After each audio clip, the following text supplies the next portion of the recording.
जब से श्री नरेंद्र मोदी जी प्रधानमंत्री बने हैं, तब से एक राष्ट्र एक चुनाव के पक्ष में है। सन 2014 में जब श्री नरेंद्र मोदी जी प्रधानमंत्री बने थे, तभी से वन नेशन वन इलेक्शन की चर्चाएं होती रही हैं। सन 2019-2024 के मैनिफेस्टो में जो बीजेपी का चुनावी घोषणा पत्र था, उसमें भी वन नेशन वन इलेक्शन का जिक्र था। तो जब श्री नरेंद्र मोदी जी द्वारा दिसंबर 2020 में chief election commission of India से पूछा गया कि क्या election commission one nation one election कराने में सक्षम है, तो chief election commission of India ने कहा कि हाँ, हम सक्षम हैं यदि संविधान और कानून में जरूरी संशोधन किए जाएं। तो chief election commission of India ने बोल दिया था कि यदि संविधान और कानून में जरूरी संशोधन किए जाएं तो हम वन नेशन वन इलेक्शन के लिए तैयार हैं। तो इन्हीं बातों को मद्देनजर रखते हुए अभी जो शीत सत्र चलेगा, उसमें सरकार 3 बिल ला सकती है। वो बिल कौन कौन से होंगे, इनके बारे में मैं आपको बताऊंगा।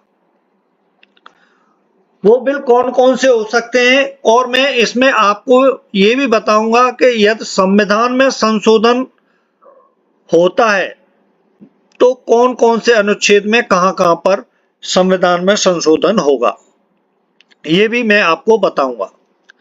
नमस्कार, मैं सुभाष नौबार आपको इस वीडियो में 3 बिल जो सरकार लेके आ सकती है उसके बारे में पूरी जानकारी दूंगा। आप वीडियो को अंत तक देखना। लोकसभा, विधानसभा और स्थानीय निकायों का चुनाव एक साथ कराने के लिए सरकार की ओर से 3 विधेयक लाए जाने की संभावना है।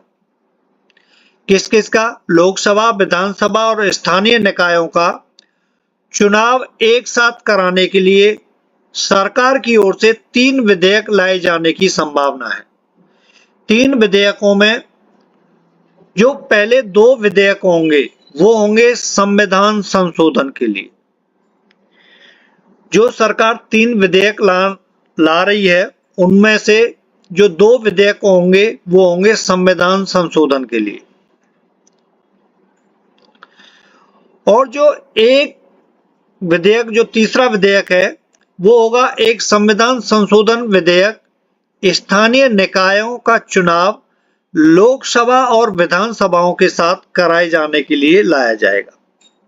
ठीक है, 2 किसके लिए होंगे? विधेयक संविधान संशोधन के लिए होंगे, और एक संविधान संशोधन विधेयक स्थानीय निकायों का चुनाव लोकसभा और विधानसभाओं के साथ कराए जाने के लिए लाया जाएगा। ठीक है, प्रस्तावित विधेयक में अनुच्छेद 82 में संशोधन करने की कोशिश की जाएगी। जो विधेयक लाए जाएंगे उनमें अनुच्छेद 82 में संशोधन करने की कोशिश की जाएगी। अभी क्वेश्चन ये आता है कि अनुच्छेद 82 क्या है? अनुच्छेद 82 के तहत संसद प्रत्येक जनगणना के बाद एक परिसीमन अधिनियम लागू करती है। क्या करती है? एक परिसीमन अधिनियम लागू करती है। परिसीमन अधिनियम लागू होने के बाद परिसीमन आयोग की नियुक्ति राष्ट्रपति द्वारा की जाती है तथा यह आयोग निर्वाचन आयोग के साथ मिलकर कार्य करता है। अब क्वेश्चन ये उठता है कि परिसीमन का क्या अर्थ होता है? परिसीमन किसी देश में आबादी का प्रतिनिधित्व करने हेतु किसी राज्य में विधानसभा और लोकसभा चुनावों के लिए निर्वाचन क्षेत्र की सीमाओं का निर्धारण करना ही परिसीमन कहलाता है। दोबारा बताता हूं, किसी देश में आबादी का प्रतिनिधित्व करने हेतु किसी राज्य में विधानसभा और लोकसभा चुनावों के लिए निर्वाचन क्षेत्र की सीमाओं का निर्धारण करना ही परिसीमन कहलाता है। ठीक है, तो आर्टिकल 82 में संशोधन होगा। अनुच्छेद 327 में संशोधन करके जो 3 बिल आएंगे उनमें जो संविधान संशोधन होंगे वो आर्टिकल 327 में भी संशोधन होगा। तो अनुच्छेद 327 में संशोधन करके एक साथ चुनाव शब्द शामिल करने का प्रावधान हो सकता है।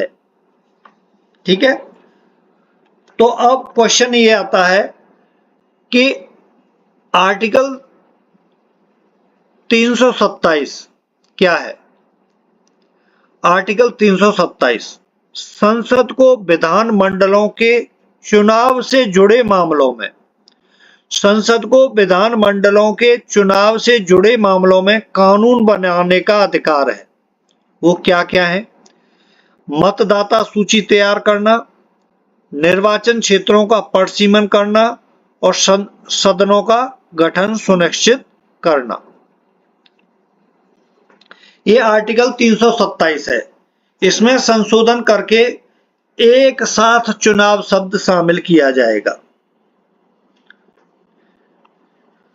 प्रस्तावित दूसरा संविधान संशोधन करके एक नया अनुच्छेद 324 अ जोड़कर लोकसभा और राज्य विधानसभाओं के चुनावों के साथ साथ नगर पालिकाओं और पंचायतों का चुनाव करने का प्रावधान किया जाएगा।